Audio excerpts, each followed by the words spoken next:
یہ کیسا سمجھوتا، یہ کیسی جنگ بندی، یہ کیسی ہٹ دھرمی، یہ کیسی وعدہ بندی، یہ تمام الفاظ اسرائیل پر فٹ بیٹھتے ہیں کیونکہ اسرائیل تمام قوانین کی خلاف ورزیاں دھڑلے سے کر رہا ہے۔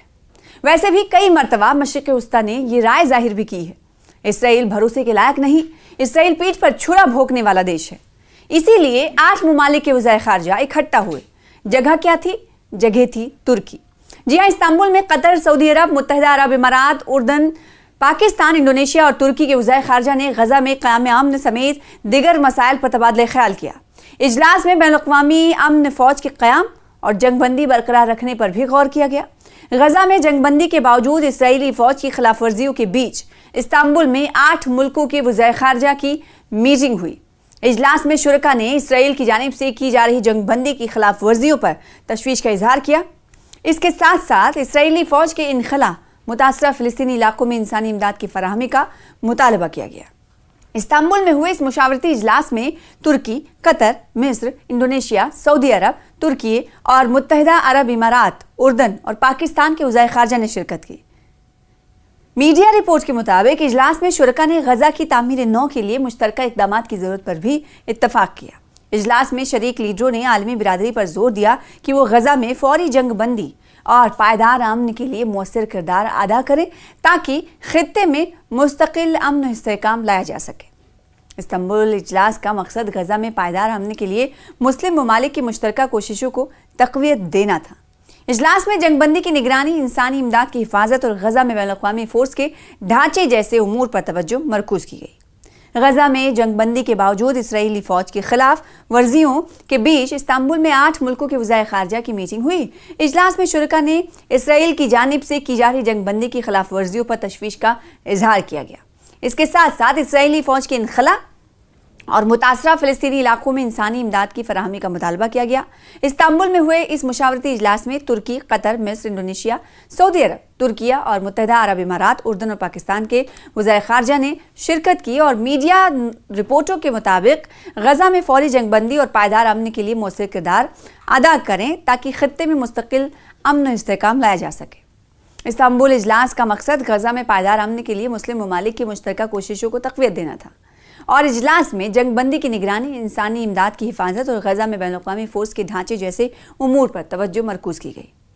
اور اس کے بعد اجلاس کے بعد ترکی کے وزیر خارجہ ہاکان فیدان نے کہا کہ غزہ کے لیے مجوزہ بین الاقوامی فورس پر بات چیت جاری ہے۔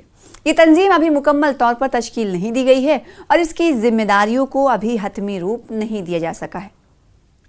اور ترکی کے وزیر خارجہ نے واضح کیا کہ یہ اقدام اس وقت ابتدائی مراحل میں ہیں، تاہم تمام ممالک نے غزہ میں امن و استحکام کے لیے ٹھوس تعاون کے عزم کا اظہار کیا ہے۔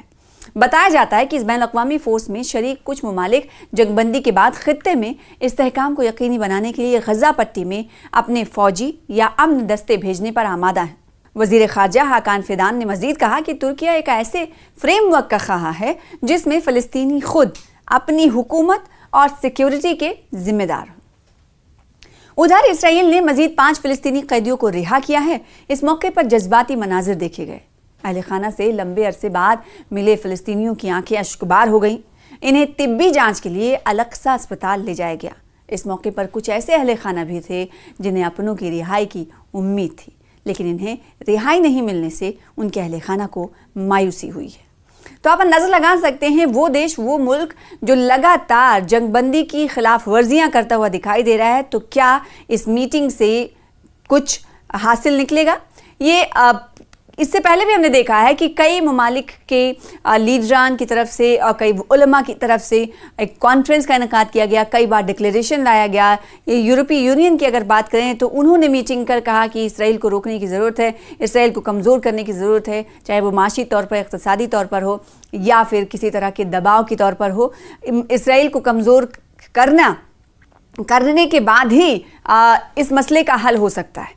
لیکن اس کے باوجود ٹرمپ نے مداخلت کے حوالے سے جب بات کہی کہ مشاورت کرنے کے بعد وہ ثالثی کا کردار ادا کر رہے ہیں، اس کے بعد یہ کہا گیا کہ اسرائیل بھی اس وقت خواہاں ہے کہ جنگ بندی ہو۔ جنگ بندی کے اعلان کے بعد بھی اسرائیل کی طرف سے لگاتار خلاف ورزیاں کی جا رہی ہیں۔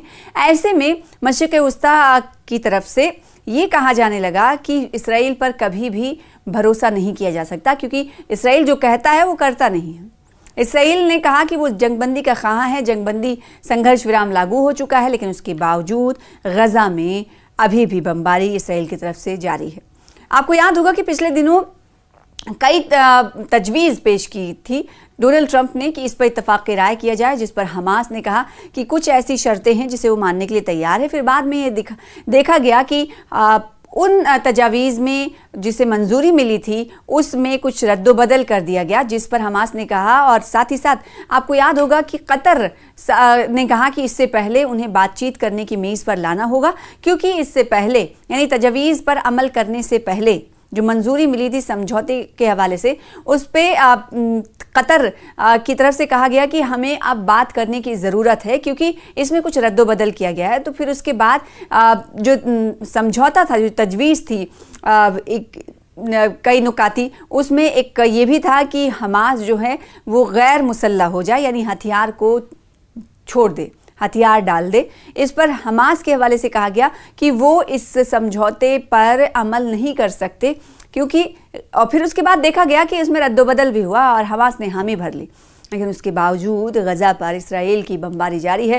ادھر دوسری جانب ہم دیکھ رہے ہیں کہ اسرائیل کے کئی عوام، زیادہ تر لوگ اسرائیل کی مخالفت کرتے ہوئے دکھائی دیے، کیونکہ اسرائیل کہ بنجامن نتنیاہو پی ایم کو اپنے ہی لوگوں کو مخالفت کا سامنا رہا۔ کئی مرتبہ پورے دیش میں، اسرائیل میں کئی مرتبہ ہم نے دیکھا کہ اسٹرائک کی گئی، ہڑتال کیا گیا، یہاں تک کہ جو رکن پارلیمنٹ تھے ان کے گھر کے باہر دھرنا دیا گیا۔ یہ دھرنا دینے والے کون تھے؟ یہ دھرنا اور احتجاج کرنے والے وہ لوگ تھے جو ہاسٹیجز کے اہل خانہ تھے۔ جی ہاں، حماس کے قبضے میں جو لوگ یرغمال بنائے گئے، ہاسٹیج کیے گئے، ان کے اہل خانہ کا یہ کہنا تھا کہ لگاتار اسرائیل کی طرف سے جو کڑا رویہ اختیار کیا جا رہا ہے غزہ کو لے کر، فلسطین کو لے کر، اس سے کہیں نہ کہیں ان کے اپنوں کو خطرہ لاحق ہے اور ان کی جان کو خطرہ ہے۔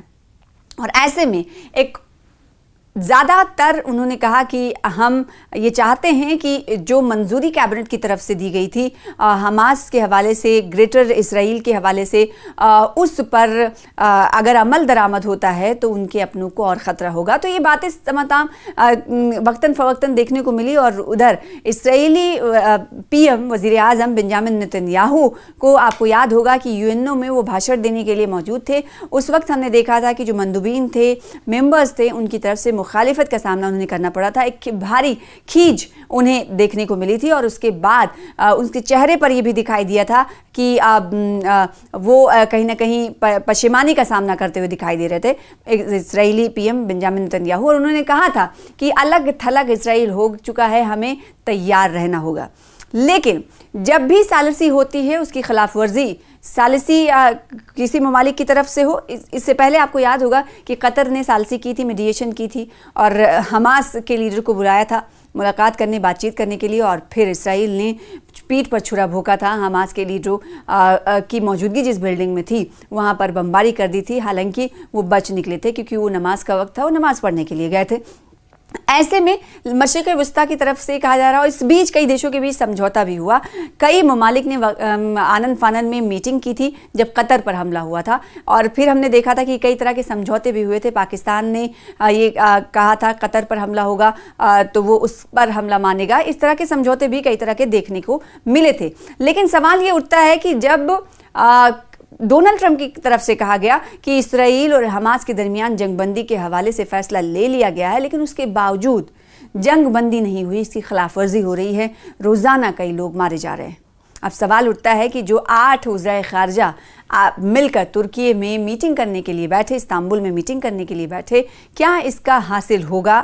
کیا اس وزرائے خارجہ کی شمولیت کے بعد جو فیصلہ لیا جائے گا اس کا کوئی اثر دکھائی دے گا؟ کیونکہ اس سے پہلے بھی ہم نے دیکھا ہے کہ کئی ڈکلیریشن پاس کیا گیا، کئی علماء کی طرف سے میٹنگ کی گئی۔ اس سے پہلے یاد ہوگا کہ ایک غزہ ڈکلیریشن کو لے کر میٹنگ ہوئی تھی، کئی ممالک کے علماء شامل ہوئے تھے، اور انہوں نے کہا تھا کہ اب وقت آ گیا ہے کہ اسرائیل کو سبق سکھایا جائے، اسرائیل کو کمزور کیا جائے۔ اور اس کے جواب میں اسرائیلی وزیر اعظم بنجامن نتنیاہو کی طرف سے کہا گیا کہ ہمیں معلوم ہے کہ ہمیں اس بات کا علم ہے کہ ہم الگ تلگ ہو جائیں گے، اس کے لیے ہمیں تیار رہنا ہوگا۔